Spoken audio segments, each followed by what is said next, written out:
Alright fellas, I've had a couple people ask about loading hammers without the expander ball. So I'm going to do a video on what I do, what works for me. Alright, I'm not saying it's right. I'm just saying this is what works for me and this is how I'm doing it. And so I'm going to run through my whole process here. And I'll get it set up. Like I said, bear with me. I never thought I'd be doing this, so I'm sure my videos are kind of crappy, but I'm just trying to make them simple and to the point. Anyway, I'll go through what I do over here, and like I said, bear with me. I'm not a professional by any means on video, so I'm just winging it. So I'll get set up over here, and here we go. Alright fellas, first thing in my process is decapping. I use the Lee Universal Decapper in the first press that I bought with my own money. Right there. Alright, that's the first thing in my process. Alright fellas, I did forget to mention before I got started, this case has already been annealed. I anneal every firing. I'm not saying you have to, I do, just out of personal preference. So I've checked the numbers. I think you can really get away with about 3 firings before it really starts showing any significant change, but I anneal every time. Alright, after I deprime, after I anneal and deprime, I go to cleaning. The old way I did it was this Lee shell holder. Okay, this was the old style. I had a couple people ask about it. They've came out with a new style right here, and it's really great. I like it. So I set up on a flat base drill here. I know I showed you my other drill, but this is the drill I use here because it sits flat on the bench. And I put my rounds in these. I just stack them in here and go from here to here till one container to another until I get ready to load. But anyway, you just chalk this up in your drill. Give her a thing. Scotch-Brite pad.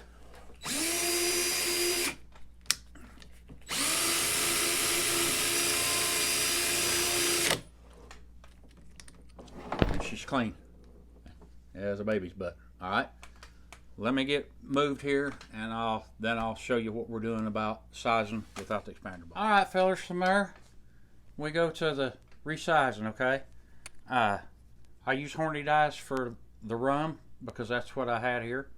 I use all kinds of dies, but I prefer Lee, and that's what I have the most of. Like I said, I had these in stock and they work just fine.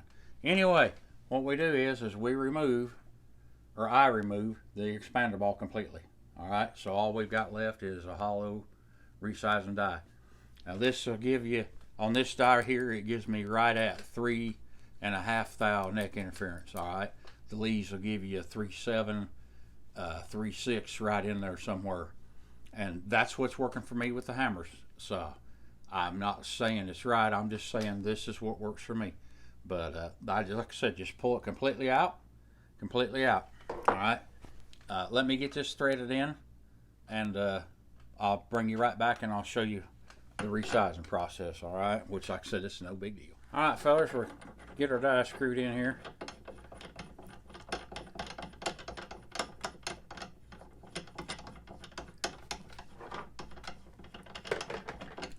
From there, get our handy dandy tub of STP right there. All right, get us a dab on the fingers. Like I said, don't take much. I always hold my rounds by the case mouth, or my cartridge, or the cases by the case mouth, just so I don't get any lube on the case mouth or the shoulder. All right, we'll give her a taste of STP. In she goes, sized up. All right, and I'll take you from there to the other side over here. Let me get you moved. All right, fellas, from there, I wipe off the excess STP. Alright. I know I recommend the Lee inside case mouth lube. I like using that. This is just faster for me. I give it a taste of graphite right here. Alright. I wipe the excess off the outside. I resize my brass every firing. You don't have to. I do. Alright, I use the Forster resizer here. I cut it down. I'm not going to show you that I check it. I've already checked all this, okay? But like I said, you don't have to. That's just what I do. From there, this is one of the best tools I've ever bought. Is this Lyman case prep system. Most of this is Lyman stuff. You don't have to use any brand, but I put the this is Lyman. That's the inside primer pocket deburrer. I always deburr my primer pockets. You don't have to. I've got a primer pocket brush, a uniformer outside and inside deburr. All right. I always hit it with the brush here. I uniform my primer pockets, but every firing I just run this over here to clean out the corners. You don't even have to do that. It's been proven that cleaning primer pockets doesn't aid anything. I do it because it makes me feel better. Anyway, I give it one of these. I'm doing this left-handed. I always just run it over that. Give it a check. Outside deburring first. Inside deburring, and then I just hit it with a brush. Alright. Let me get you moved and I'll show you the rest of it. Alright fellas, when we're done with that, we're going to prime.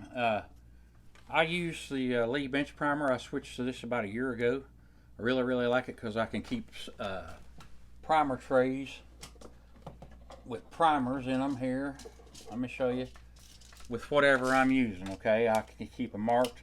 That way I can just swap the trays out to whatever I'm using. I really like it. Up to then I used this Lee hand primer tool, or in the old one I really like Lee products. Alright, anyway, we're going to primer up here. Alright, so prime that. Let me spin you around here and see if we can get it. I've got an RCBS powder thrower.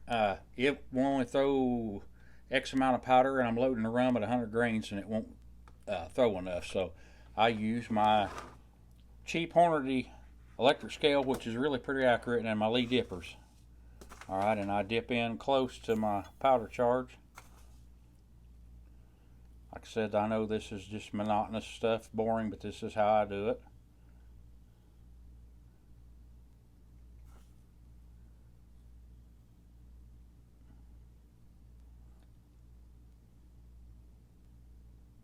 There's 99.7. Alright. I know my lighting's terrible here, but I'm going to go up here to my beam scale. I use a beam scale. Let me turn this off. Maybe that'll help. I use a beam scale. I've had A&Ds. I've had Hornady's, RCBS's, electronic scales. They're all good. Use what you like to use. I've kind of went full circle and come back to the beam. I'm in no hurry to load stuff. I trust the beam. Once again, it's my thing. My personal opinion, all right? I do this. I don't know if you can see this, but I put this magnifying glass on it because my eyes are old and I can't see. So, but anyhow, after we get that powder charge there, I bump up here to the scale, to the beam, and I trickle in the last bit of powder here.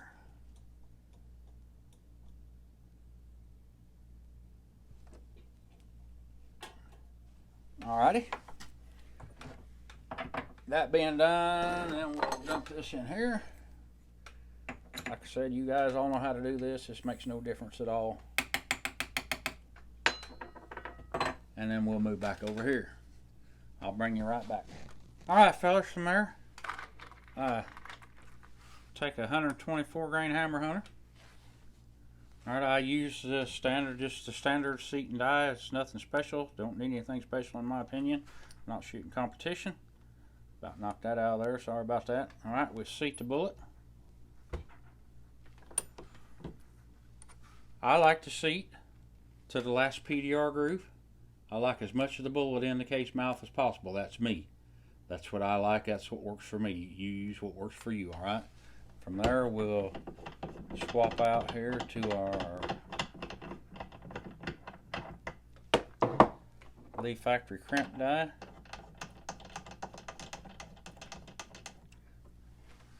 We'll line our marks up like I showed in the other video.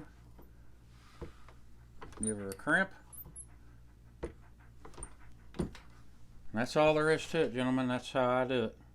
So, alright fellas, that's it. Like I said, I've had a couple people ask. There it is. Hope it helped. If you got any questions, everybody pretty much knows how to get hold of me. once again, this is just how I do it. All right, it's not. I'm not saying it's right. It's how I do it. So if you got any questions, need help, get a hold of me. I enjoyed it, and we'll see y'all.